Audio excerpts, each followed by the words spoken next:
You have been praying for a serious concern and very quickly you received a favorable answer from the Lord. That is going to be one of the most exciting experiences in your walk with the Lord. That will certainly boost your confidence and hope in Lord Jesus. But that is not always the case, we all know.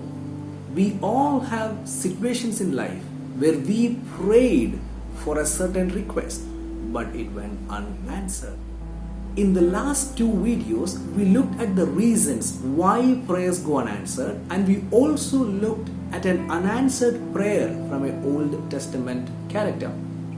Today, in this video, we will look at another unanswered prayer, this time from the New Testament. That is the famous prayer of Apostle Paul that we see in 2 Corinthians chapter 12, verse 8.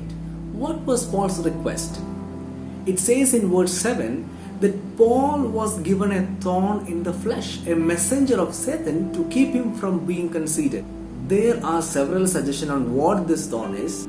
Some says it is referring to an eye problem that Paul had, and so many other suggestions. Though there isn't any agreement on what this thorn is, it can be understood as some weakness that Paul had in his body. Verse 8 says that Paul prayed 3 times so that this thorn will be removed, but it didn't happen so.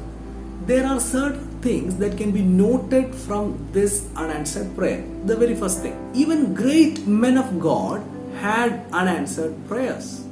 If prayer is not answered, we directly tend to question our spiritual life.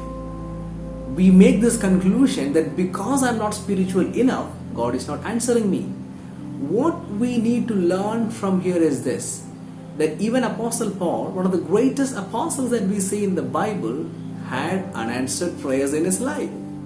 The second thing, when prayers are not answered, He lavishes His grace to sustain us through.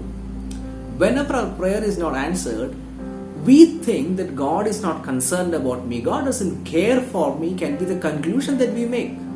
But from here, it can be understood that Apostle Paul did not get his prayers answered, but the Lord lavished His grace upon him. The Lord didn't remove the thorn from Apostle Paul's flesh, but granted him relief through His all-sufficient grace.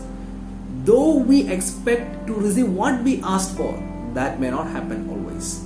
But God will certainly shower His grace upon us to pass through the situation that we prayed to change.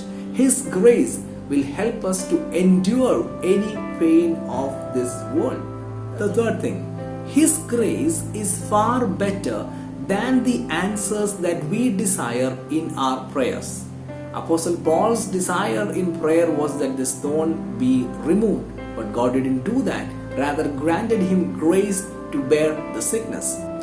After getting that answer of grace, Apostle Paul says, I will all the more boast of my weakness so that the power of God may dwell in me. The realization that Paul had is this: His grace is far better than the desire I had in prayer. Friends, we may expect God to answer our prayers in a certain way, but know this, even though our prayers are not answered in the way we expected, His grace is far better and sufficient to lead us ahead. As rightly said by Annie Johnson Flint, He giveth more grace when burdens grow greater. He sendeth more strength when labors increase. To added affliction He addeth His grace. To multiply trials He multiplied grace.